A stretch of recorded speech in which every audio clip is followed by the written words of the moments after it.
Ya, pemirsa, sejumlah mantan pemain profesional yang pernah berkiprah di kompetisi sepak bola Indonesia meramaikan turnamen yang digelar Askot PSSI Palembang di Stadion Kamboja. Selain menjadi ajang kompetisi, turnamen ini juga dimanfaatkan sebagai seleksi pemain untuk memperkuat Sriwijaya FC.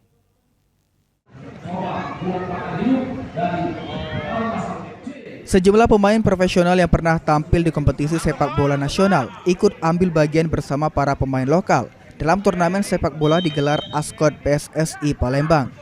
Turnamen ini tidak hanya menjadi ajang unjuk kemampuan, tapi juga menjadi kesempatan emas bagi para pemain sepak bola Kota Palembang untuk menarik perhatian tim pelatih Sriwijaya FC. Seperti diketahui saat ini, Sriwijaya FC kini tengah melakukan pencarian pemain sebagai persiapan menghadapi kompetisi Liga 3. Penampilan para peserta selama turnamen akan menjadi salah satu bahan penilaian dalam proses seleksi. Lihat ya, untuk potensi pemain yang ada, kalau bisa kita untuk mencari apakah untuk kita gabungkan dengan tim Sriwijaya FC. Ditambahkan David, yang juga wakil presiden Sriwijaya FC, M. David mengatakan pihaknya ingin memberikan ruang yang lebih luas bagi talenta lokal agar memiliki kesempatan menembus sepak bola profesional.